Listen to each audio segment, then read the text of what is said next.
Mark English. लेखक doctor Sandeep श्रोत्री. वाचक स्वर डॉक्टर अदिती काळमेघ. अंतिम चढाई. 10 मे 2006. मार्क अंतिम चढाईसाठी उत्तर खिंडीपर्यंत जाण्यासाठी निघणार होता. आता परत तो येणार होता ते शिखर काबीज करूनच. अर्थात त्या मातृदेवतेने तशी परवानगी दिली तरच ते साध्य होणार होतं. त्या भावनेने तो मनात थोडासा अस्थिर झाला होता. सगळं सामान, खाण्यापिण्याचे पदार्थ, जादाचे कृत्रिम पाय, त्यांचे सुटे खिळे आणि सांधे, प्राणवायू आदी सर्व जय्यत तयारी होती. इतर तंबूंमध्ये सुद्धा गडबड चालू होती. परंतु मार्कला आणखीनच एक आठवण येत होती. त्याच्या न्यूझीलंडच्या लाडक्या गिर्यारोहक मित्रांची, रॉब हॉल आणि अँडी हॅरिस. बरोबर 10 वर्षांपूर्वी म्हणजे 10 मे 1996 रोजी शिखर सर करून खाली उतरताना याच मातृदेवतेने एकाच झपाट्यात त्यांना आपल्या पोटात घेतलं होतं. 10वी पुण्यतिथी होती त्यांची. मार्कला तर ते सगळं अगदी काल परवाच घडलंय असं वाटत होतं. त्याच्या डोळ्यांमध्ये अश्रू होतं. समोरच्या चोरट्यांपाशी त्यानं दोघांसाठी 2 मेणबत्त्या लावल्या, प्रार्थना केली, कृतज्ञता व्यक्त केली आणि तो बाहेर पडला. बरोबरचे गिर्यारोहक, भारवाहक, विशेषतः तिबेटी शेर्पा मार्ककडे अविस्मरणीय नजरेने बघून त्याच्या शिखर चढाईविषयी साशंकता व्यक्त करत होते. मार्कला ते आवडत नव्हतंच, पण त्यामुळे तो विचलितही होत नव्हता. स्वतःचं मनोधैर्य खचू देत नव्हता. क्रॅम्पॉन पॉईंट ओलांडून तो हिमनदीवर आला. समोरच्या हिमकड्यांवर चढून झपाट्याने वर चालला होता. आता इथून पुढे सर्व काही घड्याळाच्या काट्याप्रमाणे होणार होतं. पुढे 1 दिवस गेलेली गिर्यारोहक मंडळी कॅम्प 2 कडे निघाली होती. त्यांची जागा मार्क आणि त्यांचे इतर सहकारी घेणार होते. असं अगदी शिखर चढाई पूर्ण होईपर्यंत एकमेकांना खो दिल्यासारखं करायचं होतं. दुसरा संघ पोहोचायच्या आत अगोदरच्या संघांना त्यांचे तंबू रिकामे करावे लागतात. उत्तर खिंडीपाशी मार्क पोहोचतानाच त्याला तिथं गर्दी दिसली. वर जाणारे दोरसुद्धा ट्रॅफिक जामच्या अवस्थेमध्ये होते. वर जाण्यासाठी अनेक जण नंबर लावून उभे होते. खाली उतरणारे संख्येने कमी होते. शिखराकडे वरच्या कॅम्पवर नक्कीच गर्दी असणार होती. मार्क कॅम्प 1च्या दिशेने जाताना वाटेतील हिमदरीवरून ठेवलेली शिडी पार करताना उत्तर खिंडीतील सर्व शेर्पा भारवाहकांची गर्दी त्याला निरोप देण्यासाठी बाहेर आली होती. त्याला मनातून खूप आधार मिळाल्यासारखं वाटत होतं. उत्तर खिंडीतील कॅम्प 1 वरील तंबूमध्ये मार्क विसावला. उडीने प्रायमर स्टोव पेटवून त्याला गरम गरम सूप प्यायला दिलं. गरम पेय हे इथून पुढचं त्याचं महत्त्वाचं अन्न असणार होतं. दुर्दैवाने हवामान बदललं होतं. इथं पोहोचेपर्यंत आणि पूर्वीच्या सगळ्याच दिवसांमध्ये हवा खूप छान होती. आता मात्र जोरात वारा सुटला होता. क्षणातच मार्कला 1982 सालच्या माउंट आओराकी उर्फ माउंट कुकच्या मोहिमेची आठवण आली. त्यावेळी याच वाऱ्याने त्याचं संपूर्ण स्वप्न त्याच्या दोन्ही पायांबरोबर नाहीसं केलं होतं. मार्क अंतर्बाह्य थरकापून गेला. त्याला जाणवत होतं की अशा वाऱ्यामध्ये त्याच्या कृत्रिम पायांच्या हालचालीला खूप मर्यादा येणार होत्या. इतरांच्या तुलनेमध्ये त्याच्या हालचाली अशा हवामानात खूप हळू होणार होत्या. त्याच्या अंगावर सर्रकन काटा आला. त्याने पुन्हा एकदा त्या सर्वशक्तिमान मातृदेवतेकडे प्रार्थना केली, कारण तेवढंच त्याच्या हातात होतं. त्याच्यापुढे शारीरिकच नव्हे तर मानसिकदृष्ट्यासुद्धा फार मोठं आव्हान आता येत्या 2-3 दिवसांमध्ये वाढून ठेवलेलं असणारे याची त्याला शंकाच नव्हती. त्या रात्री त्याला झोप चांगली लागली. दुसऱ्या दिवशी पहाटेच तो तयार होऊन बाहेर पडला. 200 मीटर्सपर्यंत जाईपर्यंत 1 तास होऊन गेला होता. उत्तर खिंडीची रुंदी खूप जास्त आहे. बर्फाचा थरसुद्धा बऱ्यापैकी जाड होता. मार्कचे पाय बर्फात बुडत होते. दोरीला धरून तो चालला होता. 200 मीटर्सच्या वर मात्र बर्फाचा थर खूप जाड झाला आणि चढण्याची तीव्रतासुद्धा जास्त झाली. तो त्या दिवशी सर्वांच्याच पुढे होता. त्यामुळे त्या बर्फावरील त्याचं प्रत्येक पाऊल खोल जात होतं आणि प्रथमच त्या भागावर पडत होतं. रोजच मार्कला मागे राहून राहून कंटाळा आला होता. त्यामुळे त्याने पहाटे लवकरच चढाई सुरू केली. उडी हळूहळू त्याच्यापर्यंत आला आणि ठराविक अंतर ठेवून तो त्याच्या मागे राहिला. मार्कच्या पाठीवर तसं ओझं कमी होतं, कारण दोरजी शेर्पाने त्याचे जादाचे कृत्रिम पाय, त्यांचे सुटे भाग आणि थोडंसं इतर सामान स्वतःच्या पाठीवर घेतलं होतं. कॅम्प 2 आता दृष्टिक्षेपात आला होता. परंतु शेवटचा 100 मीटर्सचा टप्पा मात्र खूपच चढणीचा होता. तीव्र चढण. मुख्य धारेच्या डाव्या हाताला असलेल्या उतारावर कॅम्प 2 उभारला होता. मार्कला खूपच उदासीन वाटत होतं. कारण सांगता येत नव्हतं, परंतु वाहणारा वारा, बोचणारी थंडी, तीव्र उतार, कॅम्प 3च्या दिशेने दिसणारे प्रचंड कातळकडे, जे अगदी आत्ताच अंगावर येतील की काय असं वाटावं, या सगळ्यांमुळे बेचैन वाटत होतं. मार्क चो ओयू मोहिमेमध्ये याहीपेक्षा जास्त उंचीवर मुक्कामाला होता. पण या ठिकाणी मात्र फारच धोकादायक वातावरण होतं. त्यातल्या त्यात एकच समाधानाची गोष्ट होती, त्या दिवशी कॅम्पवर पोहोचणारा मार्क हा शेवटचा नव्हता. मग भले तो प्रथम नसे नका, त्याच्या मागून काही गिर्यारोहक वर चढत होते. कॅम्प 2 वरील तंबू नुकतेच रिकामे झाले होते. अगोदरची मंडळी काही तासापूर्वीच कॅम्प 3 वर पुढे सरकली होती. मार्कने त्याचा तंबू पटकन ओळखला. दारातील बर्फाच्या वाळूची रास बाजूला केली. काही मिनिटातच त्या विरळ हवेमध्ये तेवढ्याशा श्रमानंही तो धापा टाकू लागला. थंडी त्याच्या अंगात शिरू लागली. तो तडक तंबूच्या आत सरपटत गेला. बाहेर ओळखीची खूण म्हणून त्याचे पाय ठेवले. आपण जशी चप्पल काढून दाराबाहेर ठेवतो तसं. कारण मागोमाग दोरजी येत होता. त्याला मार्कचा तंबू ओळखता यायला हवा ना. तंबूच्या दारातून त्याला उत्तर खिंडीचा उतार दिसत होता. त्याच्याप्रमाणेच मागील गिर्यारोहकांचे वर चढताना होणारे हाल बघून त्याला उगाचच हायसं वाटत होतं. तो चढ खरोखरच तीव्र होता आणि उंची 7500 मीटर्स होती. त्या दिवशी रात्री आणि दुसऱ्या दिवशी सकाळी हवा खराब होती. शिखरांच्या दिशेला ढग होते, वाऱ्याचा वेग वाढला होता. एकूणच लक्षण फारसं चांगलं नव्हतं. पुढे गेलेली तुकडी कॅम्प 3 वर सुरक्षित पोहोचली होती. पण त्यांनी सुद्धा आणखी वर जाणं धोक्याचं होतं. ते तिथेच बसून होते. कॅम्प 3 पासून पुढे आणखी 1000 मीटर्सची चढण आहे. परंतु शेवटी सर्वांनी मिळून आहे त्या कॅम्पवरच 12 मेचा तो दिवस तंबूत बसून काढायचं ठरवलं. मार्क मात्र सारखा तंबूच्या आत बाहेर करत होता. त्यामुळे हातापायाचे स्नायू आखडत नाहीत. बाहेर साठलेलं बर्फसुद्धा सारखं बाजूला करावं लागत होतं.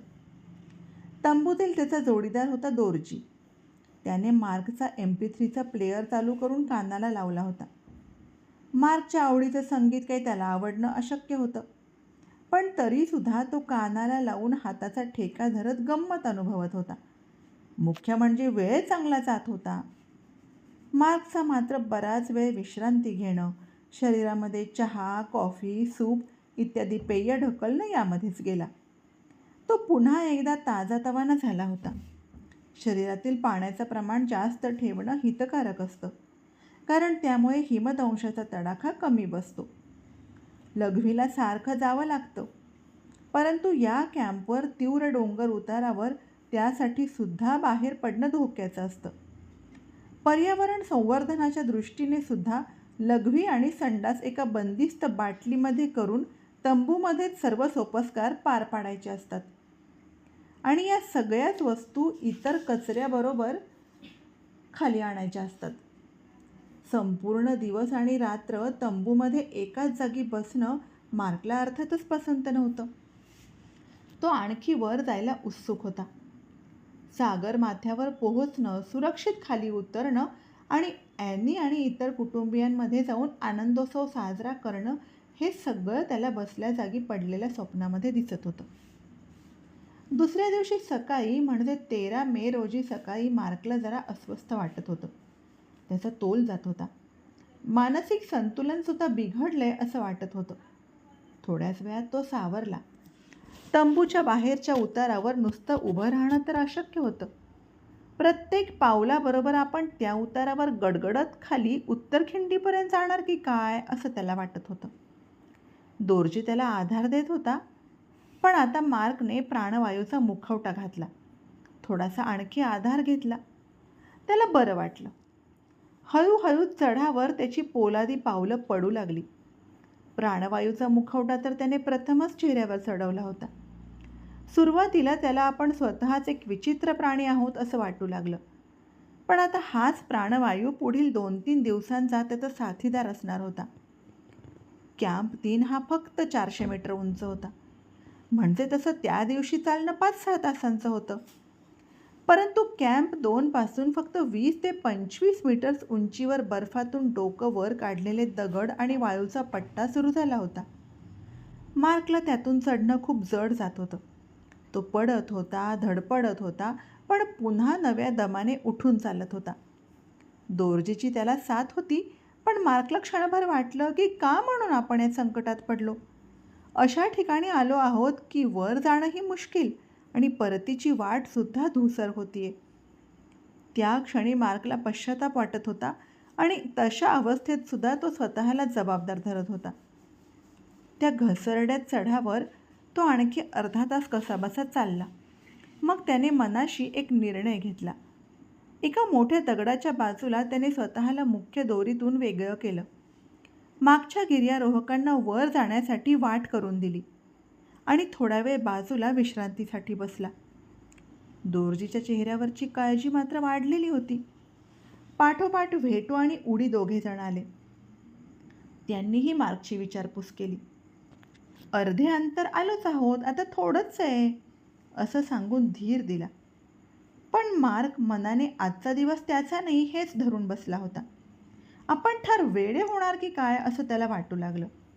या पर्वताचा, पाठीवरच्या सामानाचा, बरोबरच्या दोर्जीचा, सगळ्यांचाच आणि स्वतःचा त्याला खूप राग येऊ लागला. पण एकच गोष्ट त्याच्या हातात होती, ती म्हणजे वर कॅम्प 3 पर्यंत जाणं. चढफडत रागावत तो पुन्हा एकदा उठला. फिक्स रोपमध्ये त्याने स्वतःला अडकवून घेतलं आणि एक एक पाऊल पुढे जात राहिला. थोड्याच वेळात ही डोंगरभर थोडीशी आडवी झाली होती. 50 मीटरचा एक हिमकडा समोर होता आणि त्यावर काही शेर्पा तंबूचं साहित्य उलगडताना दिसत होते. मार्कला आता कॅम्प 3 जवळ आल्याचं जाणवलं. थोडं बरं वाटलं. पण तेवढे 50 मीटर अंतर जाताना कमीत कमी 10 वेळा तरी तो थांबला असेल. बरोबर इतर गिर्यारोहक होतेच. बेस कॅम्पमध्ये बसून रेडिओ, दूरध्वनी आणि प्रत्यक्ष दुर्बिणीतून निरीक्षण करून कप्तान रसेल प्रत्येकाचा चालण्याचा वेळ लिहून ठेवत असे. कारण इथून पुढे 2 दिवस प्रत्येकाला लागणारा वेळ, त्याची शारीरिक क्षमता, प्राणवायूचा पुरवठा या सर्व गोष्टी लक्षात घेऊन त्याला प्रत्येकाला त्याप्रमाणे अंतिम चढाईसाठी निघण्याची वेळ ठरवून द्यावी लागणार होती. तिथं एकाच वेळी गर्दी होऊ नये हा सुद्धा हेतू होता आणि सर्वात महत्त्वाचं म्हणजे एखाद्या गिर्यारोहकाची दमछाक होत असेल तर त्याला शिखर चढाईला मनाई करून सुरक्षित खाली परत आणणं. कॅम्प 3वर मार्क पोहोचला होता. त्या दिवशीचा म्हणजे 13 तारखेचा मुक्काम तिथंच होता. त्याच्या अगोदरच्या तुकडीतील मोझेन्स नावाचा गिर्यारोहक आजारी पडला होता. मार्कने त्याला धीर दिला. कृत्रिम प्राणवायूशिवाय एव्हरेस्ट शिखर चढण्याचा त्याचा दुसरा प्रयत्न होता. तो अगदीच खालावला होता. हातपाय एकदम कडक झाले होते, धाप लागली होती. त्याला तातडीने खाली पोहोचवणं गरजेचं होतं. त्यामुळे पहिल्या शिखर तुकडीतील दोघेजण शिखर प्रयत्नाशिवाय खाली परतणार होते. कॅम्प 3ची जागा कॅम्प 2च्या मानाने सुरक्षित वाटत होती. एका आडव्या पृष्ठभागावर ओळीने तंबू ठोकले होते. शिखराच्या बाजूला धोकादायक उतार होता, परंतु तंबूबाहेर उभं राहण्यासाठी सपाट जागा होती. त्या दिवशी दुपारी त्यांनी ॲनीला दूरध्वनी केला. त्याची शिखर चढाई 1 दिवसानं पुढं ढकलली असल्याचं त्यानं तिला सांगितलं. तिला मार्कच्या क्षमता आणि इच्छाशक्तीबद्दल खात्री होतीच, परंतु निसर्गाच्या लहरीपणापुढे ती तरी काय करणार. देवापुढे प्रार्थना करणं एवढंच तिच्या हाती. शिखर चढाईच्या दिवशी ती देव पाण्यात घालून बसली असणार हे नक्की. त्या दिवशी रात्री उशिरापासूनच सर्वांचे रेडिओ वाजत होते. शिखर चढाईची पहिली तुकडी रात्री 1 वाजताच शिखराच्या दिशेने निघाली होती. रेडिओच्या आवाजावरून तरी भरपूर ट्रॅफिक जॅम असल्याचं ऐकायला येत होतं. मार्कने ठरवल्याप्रमाणे सर्वांच्या अगोदर निघायचं होतं. मागील गिर्यारोहकांच्या रेट्यामुळे त्याचं पाऊल आपोआपच पुढं पडतं हे त्याला माहीत होतं. कॅम्प 4कडे जाताना 14 मेला सुद्धा त्याने हेच केलं. त्या दिवशी तो शारीरिक आणि मानसिक दोन्ही दृष्ट्या एकदम तयार होता. त्याला धाप लागत नव्हती. बर्फाचे कंगोरे पार करताना त्याच्या पायात गोळे येत नव्हते. प्राणवायूच्या मुखवट्याचं काम एकदम व्यवस्थित चालू होतं. त्याच्या झडपांचा आवाज मार्कला ऐकू येत होता. चढण तीव्र होती. 600 मीटर्स उंच जायचं होतं. कॅम्प 4 तब्बल 8500 मीटर्स उंचीवर होता. माउंट एव्हरेस्टची उत्तर बाजू सरळसोट उताराची दिसत होती. मागे चांगसचे आता अगदी छोटा दिसत होता. उजव्या हाताला हॉर्नबिल आणि ग्रेट या हिमघळी होत्या. त्या अगदी भयावह वाटत होत्या. त्याच मार्गाने रेनहोल्ड मेसनर नावाचा गिर्यारोहण क्षेत्रातील दादा तब्बल 3 दिवस एकट्याने चालत वर पोचला होता. मार्कने मनोमन त्याला सलाम केला आणि मग तो वर सरकू लागला. बर्फाची चादर घेतलेले दगड दिसू लागले होते. चढण तीव्र असली तरी मार्कच्या चेहऱ्यावर चढताना चक्क हसू दिसत होतं. प्रत्येक पावलावर तो थांबत होता, एक मोकळा श्वास घेत होता. शरीरातील प्रत्येक स्नायूपर्यंत, विशेषतः मांडीच्या स्नायूपर्यंत प्राणवायू जातोय हे त्याला कळत होतं. रसेलने सांगितल्याप्रमाणे तो सारखा वर शिखराकडे, खाली नॉर्थ कोल उर्फ उत्तर खिंडीकडे आणि आजूबाजूला बघत होता. त्यामुळे त्याला आपण किती वर आलो आहोत हे समजत होतं आणि त्याचं मनोधैर्य एकदम दुप्पट होत होतं. आणि तेवढ्यात अचानक त्याने मागे बघितलं.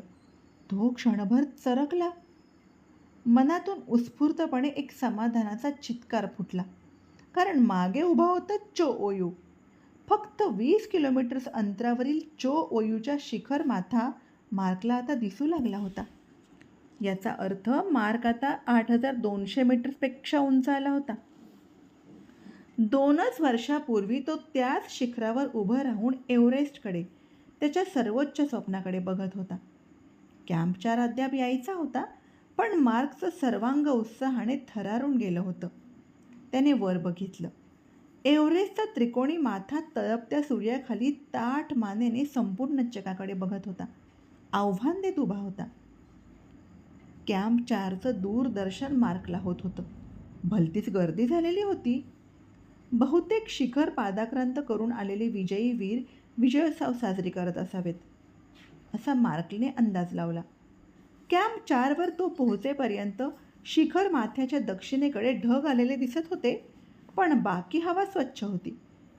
कॅम्प 4 हा जगातील कोणत्याही गिरीमोहिमेतील सर्वात उंचीवरील कॅम्प आहे. मार्क तंबूच्या बाहेर बसला होता. त्याला खाली उत्तर खिंडीपर्यंत आणि वर शिखरापर्यंतचा मार्ग दिसत होता. कॅम्पच्या वरच्या बाजूला 30 ते 40 मीटर्स अंतरापासूनच शिखरामधील अडथळ्यांची मालिका बनून राहिलेले, शेकडो गिर्यारोहकांना शिखरापासून वंचित ठेवणारे, कित्येकांना मृत्यूच्या जबड्यामध्ये गिळंकृत करणारे ते 3 काळरूपी टप्पे दिसत होते. दुसऱ्या पायरीपाशी खूप गर्दी होती. त्याचवेळी मार्कजवळील रेडिओवरून रसेलचा आवाज ऐकू येत होता. शिखर तुकडी 1 मधील मागे राहिलेल्या गिर्यारोहकांना तो घाई करायला सांगत होता. कारण हवामान बदललं तर खाली उतरणं अवघड होऊन बसेल. त्या तुकडीतील एक शेर्पा हिमदंशाने बोटं काळी करून बसला होता. दुसऱ्या एका गिर्यारोहकाचे पाय बधीर झाले होते. खरंच किती थंड हवामान त्या शिखरापाशी होतं. त्या दिवशी दुपारी 3 वाजता शिखरावरून खाली उतरणारे विजयी वीर कॅम्प 4वर यायला सुरुवात झाली. मार्क आणि दोर्जी यांनी स्टोव पेटवून त्यांच्यासाठी स्वागत आणि अभिनंदनाचा चहा करायला सुरुवात केली. त्यातील काहींना अति थकव्यामुळे कॅम्प 4वरच राहावंसं वाटत होतं. पण तसं थांबणं चुकीचं असतं. कारण तिथं थकल्या भागल्या शरीरानं थांबणं म्हणजे मृत्यूलाच आमंत्रण देण्यासारखं असतं. मार्कच्या तुकडीतील डॉक्टर टेरी त्याच्या हाताच्या बोटांमुळे त्रासला होता. स्वतः डॉक्टरच जर या हवामानापुढे लोटांगण घालत असेल तर मार्कची अवस्था काय असावी? मार्क पुढे तीच काळजी होती, कारण चो ओयू मोहिमेमध्ये त्याच्या हातांची बोटं इतकी गोठली होती की त्यांना पूर्ववत संवेदना येण्यासाठी कित्येक महिने जावे लागले होते. माउंट आओराकीच्या 1982च्या सालातील त्या अनपेक्षित 14 दिवसांच्या गुहेतील वास्तव्याची आठवण मार्कला झाली. त्यावेळी सुद्धा सगळी 10 बोटं काळी पडायला सुरुवात झाली होती. त्यामुळे मार्कने दोन्ही हातमोजे एका वेगळ्या कापडाचे शिवले होते. तरीसुद्धा त्याला भीती होतीच की. त्या ठिकाणी मार्क स्वतःचं मनोधैर्य टिकवण्याचा प्रयत्न करत होता. त्याच्या कष्टाचे, त्याच्या चिकाटीचे आणि त्याच्या असामान्य जिद्दीचे फळ त्याला आता मिळायला हवे होते.